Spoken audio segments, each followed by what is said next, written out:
अस्सलाम वालेकुम। Class 4th unit number 5 climbing high का आज हम राइटिंग फोकस करेंगे। Each sentence given below has underlined words. Replace the underlined words with a single word that expresses the same idea and rewrite the sentences in your notebook. ठीक है, यहाँ पे sentences दिए गए हैं जिनको अंडरलाइन किया गया है जिन वर्ड्स को, वो एक किस्म का समझो कि एक्सप्लेनेशन है। आप लोगों ने उसके लिए एक सिंगल वर्ड जो है वो लिखना है। Each sentence given below has underlined words. Replace the underlined word with a single word that expresses the same idea and rewrite the sentences in your notebook. आप लोगों ने इनको पहले अच्छी तरह से पढ़ना है, उस अंडरलाइन वर्ड को देखना है कि उसका क्या मतलब होता है। उसके लिए एक वर्ड क्या हम लिख सकते हैं। फिर आप लोगों ने इन सेंटेंसेस को दोबारा से, his uncle is a famous designer of buildings. First sentence है his uncle is a famous designer of buildings. तो डिज़ाइनर ऑफ बिल्डिंग्स के लिए क्या एक सिंगल वर्ड यूज़ हो सकता है? यस, जो डिज़ाइन करते हैं बिल्डिंग्स को बनाने से पहले उनको हम कहते हैं आर्किटेक्ट। Architect, ARCHITECT। आर्किटेक्ट वो बंदे होते हैं जो बिल्डिंग के डिज़ाइन बनाते हैं। फेमस आर्किटेक्ट कहें या डिज़ाइनर ऑफ बिल्डिंग, तो ये उसका सेम हो गया, लेकिन वो डिफरेंट बहुत सारे वर्ड्स बने, यहाँ पर एक ही सिंगल वर्ड से हमने उसको रिप्लेस कर दिया। इसका करने के बाद आप लोगों ने सेंटेंस दोबारा से नोटबुक में नोट करना है। ठीक है, आप यहाँ पे लिखा है his uncle is a famous designer of buildings. तो आपने इसके लिए वर्ड चुना आर्किटेक्ट, तब दोबारा नोटबुक में लिखेंगे his uncle is a famous architect. Understand? Yes. Next forward to the next sentence. This painting is the best among the works of Ahmar. Best among the works, जो किसी चीज़ में बहुत बेस्ट होती है उसको हम कहते हैं yes masterpiece. This painting is the best among the works of Ahmar की जगह हम लिखेंगे this painting is the masterpiece of Ahmar. ठीक है, मास्टरपीस की spelling MASTERPIECE, masterpiece. Sentence number 3। The celebrations went on for a whole month. Celebrations went on की जगह हम यूज़ करेंगे celebrations celebrated for a whole month. I love my father and mother. Father and mother को collectively हम एक word क्या use करते हैं? Parents. I love my parents. She bought dresses which are very low in price. जो चीज़ बहुत कम कीमत है उसको हम कहते हैं very cheap. She bought dresses which are cheap. ठीक हो गया। ये आप लोगों ने सेंटेंसेस दोबारा से अपनी नोटबुक में री राइट करने हैं with the replaced words. Okay, जो रिप्लेस वर्ड किए हमने उसकी जगह उनके साथ हम दोबारा से उनको लिखने हैं।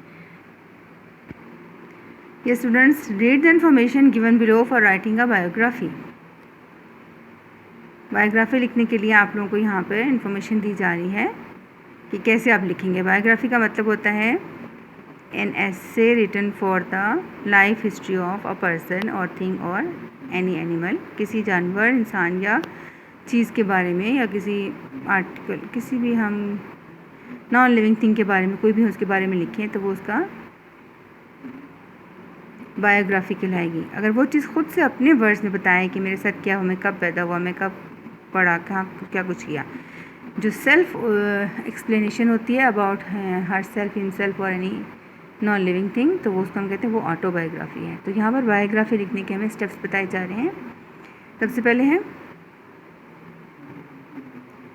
सेंटर में देखिए gathering of ideas for a biography. Biography को लिखने के लिए हम क्या क्या चीज़ें इकट्ठी करेंगे। फर्स्ट ऑफ ऑल हमें उस बंदे की या उस चीज़ की डेट ऑफ बर्थ का पता होना चाहिए, कब पैदा हुई।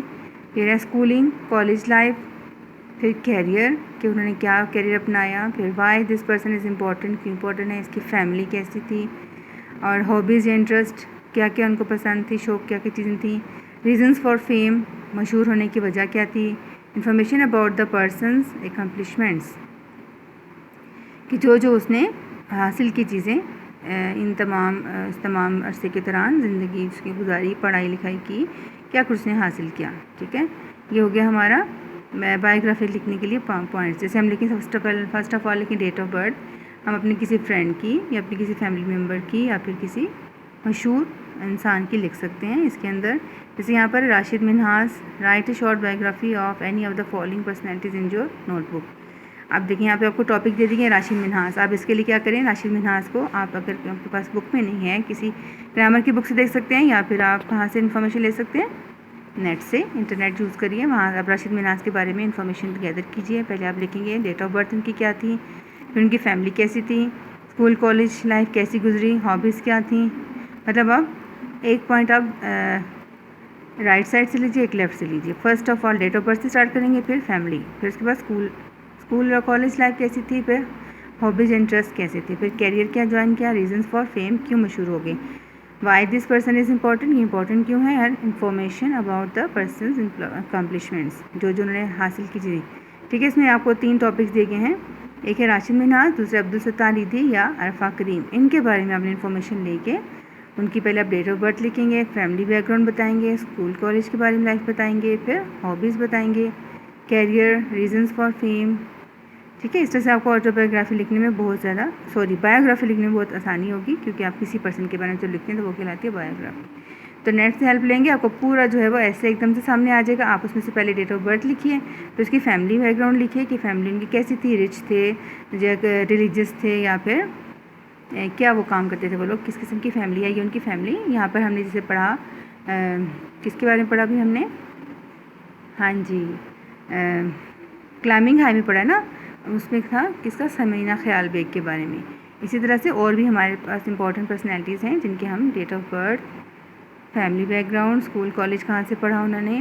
इसी तरह से आप इसके अंदर पहले ये जो हमारी समीना ख्याल बेग की हमने स्टोरी पढ़ी है उनके भी लिख सकते हैं, क्या क्या अचीवमेंट्स की, क्या उनकी हॉबीज़ थी। तो इसी तरह से आप लोगों ने इन तीनों में से किसी एक की, right short biography on any one of the following लिखा है ना। तो अगर आप कोशिश करो सब पे लिख लो तो कोई भी टॉपिक आ जाए आप आसानी से उसके ऊपर काम कर सकते हैं। ठीक है स्टूडेंट्स, एक तो आप लोगों ने नोटबुक पे अपने वो सेंटेंसेस ठीक करके लिखने हैं रिप्लेस वर्ड के साथ, और दूसरा आप लोगों ने इसके फ़िलहाल आप ऐसे करो कि सारे पॉइंट्स जो है उनके इन्फॉर्मेशन लिख लो, बाद में फिर हम उसकी बायोग्राफी लिख लेंगे। ठीक है student, hopefully you will do it by yourself with the help of your parents and with the help of internet. Okay, and when you will do this work please send to me, that's why I can check what have you done and either you have done right or wrong. Okay student, Allah Hafiz.